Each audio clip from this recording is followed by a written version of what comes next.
Ọ̀pọ̀ àwọn Kìrìsìtẹ́nì kan ni wọ́n máa ń bínú sí ọ̀rọ̀ tí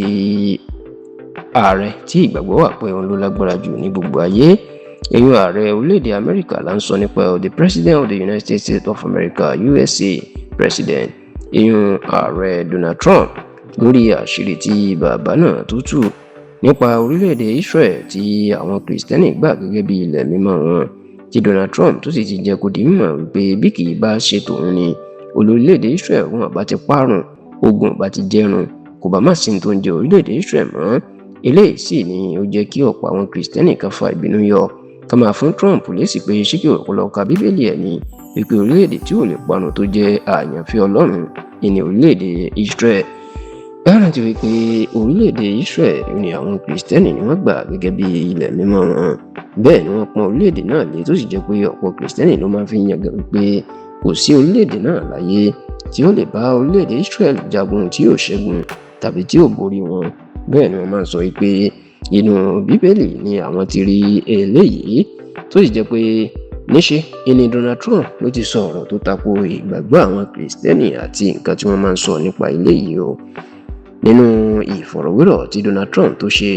ní orí ètò kan tó pè ní Pod Force One podcast ni ló ti jẹ́ kó di mọ̀ wípé bí orílẹ̀-èdè Israel bó sì ṣe wà lórí òkè ìpẹ́ lénìí, ó lọ́lọ́run mà ní, oní bí kì í bá ṣe tòun, ó ní wọn yóò ti jẹ ìlú náà pátápátá, ṣùgbọ́n òun ló ń dáàbò bo ìlú náà tó ń kó àwọn ọmọ ogun lọ síbẹ̀ láti máa ṣọ́ wọn. Donald Trump jẹ́ kó di mímọ̀ wípé èdè tóun fi sọ eléyìí ní ogun táwọn jà lọ́wọ́ pẹ̀lú orílẹ̀-èdè Iran. Donald Trump ní gẹ́gẹ́ bí awuyewuye tó gba gbogbo àgbáyé pé alákòóso àgbà ìyẹn Prime Minister àti orílẹ̀-èdè Israel ìyẹn ọ̀gbẹ́ni Benjamin Netanyahu,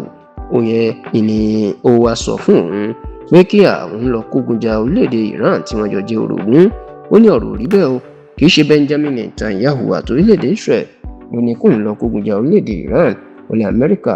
ló wù àwọn fúnra àwọn láti lọ kógun ja orílẹ̀-èdè Iran, nítorí tó jẹ́ kó di mọ̀ pé